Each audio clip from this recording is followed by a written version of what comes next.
Hey guys, so this is part two of Google Analytics video. In the first video, I showed you how to install Google Analytics. Now I want to show you what are the top 5 things, like what should you look for in Google Analytics. So, and I'm going to show you, I'm going to jump on my computer and show you exactly what to look for right now in a second. But the first thing you should look for, so number one is where people are coming from. So what I want to know is when I look at my Google Analytics, where people are coming from, like where's the source of my traffic that's coming to my site. Is it from organic, paid advertising, etc.? Two, I want to look at what's called sessions. I want to see how many people visited the site. How many people came on site and did it increase or decrease since last month? Third thing is what's called just page views. I want to see how many pages were viewed and how many unique pages were viewed. I want to know which pages were viewed on the site. Was it the home page? Was it some new landing page that I used? The fourth thing is I want to see how long people are spending on the site or on a page. How long are people coming and spending? Because if it's too short, it's weird. And if it's long, that's good. And then we have to figure out what action they're taking.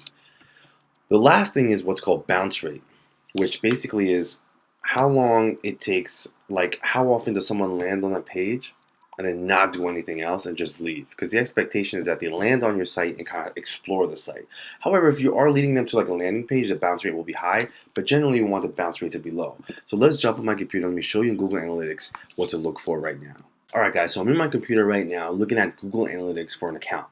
What I want to do is look for those 5 things I told you I want to look for. So, and there's a ton of data here, and you need to skip over a lot of it. The essential things you need to look at is number one, the source medium or the channels. Where do people come from? So what you do is go ahead and find Google, search for your thing, Google Analytics, find the account. I've already looked at one.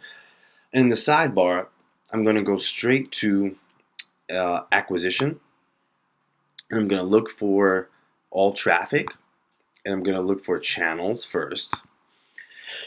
And what this will tell me is generally first, where people came from, so channels, so like direct organic search. So this specific site is getting mostly traffic from people going directly to the site or from people finding articles online from the blog and finding it. This is good. This is good to know because 1/3 of the traffic, so basically, almost 22% is showing, is coming from just people searching and finding the site.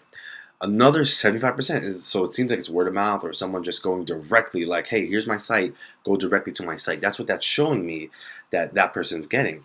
Now, obviously, this is good, and not bad because we also can see that there's no social media traffic and things like that. There's no other channels. So we, in this case, want to add more channels or figure out what's working and dive deeper into that one channel. The next thing you want to look at was still related to the first one, which is source medium. Kind of breaks down the channels into a little more detail. So we find here that most of the organic traffic is sourced from Google. There's a few other ones sourced from Yahoo, in this case one. This is only, I think, the last 7 days or so. So it's important to know that Google's driving most of that traffic, or direct, which is like how are people just learning about the site? Are they going to some sort of event and then the person who owns the site is plugging the site, whatever. And if that works, that's great. The next thing you want to do is look at sessions. So what you want to do is go to acquisition, or let me find this here. Oh, sorry, the sessions are right there. The sessions are right under the channels and the source medium.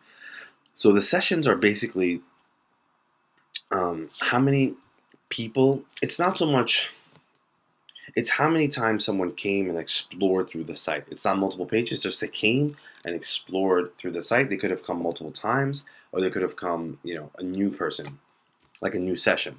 So I'll look at, in this case, there were 44 total sessions. That means 44 times someone or repeat someone came to the site and explored, the site. And I want to see if that's going up or down. So on October 10th right here, it shows 15 sessions. What happened on October 10th that boomed up and then kind of came back down? So I got to figure that out, right? That helps. You want to keep seeing the trend. Make sure it's going up. It'll never always keep going up, but it's good to know. So those are sessions. This tells you how many new users. So in this period of time, we had 24 new users. So we want to pay attention to that. Make sure that's going up. The third thing I want to do is go to what's the page views. I want to see the pages that were explored, and so I'll go to behavior, site content, and then I'll just go to all pages. So what I want to do here is I want to see how many page views I'm getting. And it's almost similar to the sessions, but in this case, it's actual views, hits on pages. Unique page views I really like because it shows me how many times someone uniquely visited a page. So in this case, it's 34. I like that number. I like to pay attention to that. Now, within this, it shows me which pages were viewed, which is great. So now I want to see within this which pages were viewed. So my top page is my home page. That slash is my home page. Now the importance here is knowing which page is getting the most traffic and then thinking why.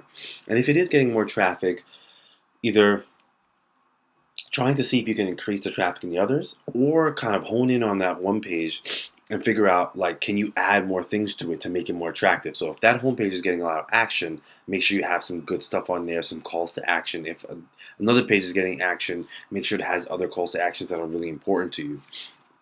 That's really important to know. But the next thing now, which is number 4 on the list, is average time on page. That's super important. That's probably more important than the page itself, because if someone's only spending a second on the page and they're hitting it a lot, and that page has a problem, we want to kind of fix that page.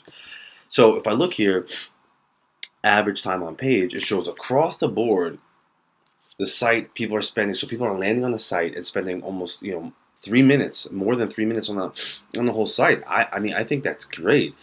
That's a great metric, depending on your market, depending on what you're selling, depending on what's happening there. If it's an e-commerce site, if you're whatever it is, they're not just kind of coming and spending a few seconds. So that's really important. It shows that also what's interesting is that people are coming to the homepage here and spending 3 minutes. So the homepage is getting a lot of action and people spending a lot of time on the homepage. So that's quite interesting. But then people go to this page and they're only spending 22 seconds, yet they're going to the contact page and spending 4 minutes. So that contact page is getting a lot of action, just making sure that the contact page must be, maybe people are just like, go to the contact page, they're probably calling the person, they're still on that page because they're trying to, contact that person. So it shows that this site's getting a lot of sort of direct, what I would call direct response marketing. People just coming in, I need to try to get through the door, get a lead. That's good. So what I would do is, in this case, I would just focus more on my site and make sure I'm always, targeting that, making sure people come to the site, kind of go direct to the contact page and call me or take whatever action they need to take. The next thing is, which I touched on, is the bounce rate. That's number 5. That's the last thing. This is, people kind of harp on this sometimes too much, but it's important in a sense. But don't let it drive you crazy. The bounce rate is how many times, or what's the percentage that someone landed on your site and left. How many people, what's the percentage of people who came on one page and left right away? Not right away, but saw that one page and then left the site. They could have spent 5 minutes on that page too. So that's also not bad either. Like if someone's going direct to the contact page here and they spent 5 minutes and then they left, that would be a 100% bounce rate. It'd be a high bounce rate. But that was an important one, right? So it generally gives you a pulse. Like you don't want it to be high generally, but you don't want it to be, you don't want, it's good if it's low, but you don't want it to be too high, but don't freak out if it's slightly high. Just look through the analytics. But in this case, 75% is kind of high, but you can see that people, in this case, people are landing on the site, taking action to take, and that's it. Then you get to the bounce rate of each page. So it shows you that the home page, when people land on the home page, they're spending time, which is good. And when people land on this page, they're also going around. It's not saying it's 75%, it's not 100%. But then when they land on these other pages, they're going direct and leaving.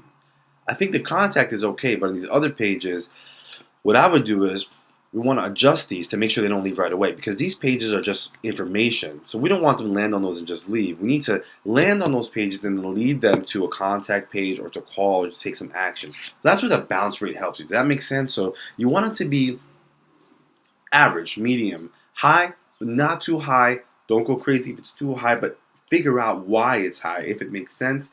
And if you want to bring it down, just make sure you have more information and you're driving traffic from within each other. So a great thing you could do is, in these pages that have high bounce rates, drive traffic to the different pages on your site.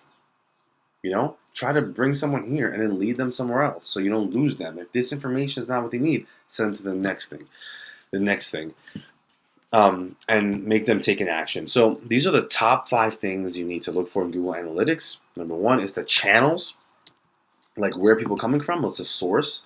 Where's the traffic sourced from? So then you can figure out what to do. Number 2 is the sessions. How many times has someone come to the site and viewed different, all the pages? And if that's going up, make sure it's trending upward. The third thing are the page views and which pages were viewed. Which pages were viewed, and make sure that that's going up. You want your page views to go up. The fourth thing is average time on page. You want them to spend a good amount of time on the page if it's a page worth exploring. You want them to spend time on your website. So make sure you have more information. The fifth thing is the bounce rate. You want it to be not too high, but don't go crazy if it's above 60%, because it's very hard to keep people on sites in general. But you want to pay attention to the bounce rate. All right, guys, that's what you need to know about Google Analytics. Signing off. If you want to book a time slot with me, go ahead and use that link somewhere in the video or in the description, and we can discuss how we can use social media and advertising to drive customers to your business. See you next time.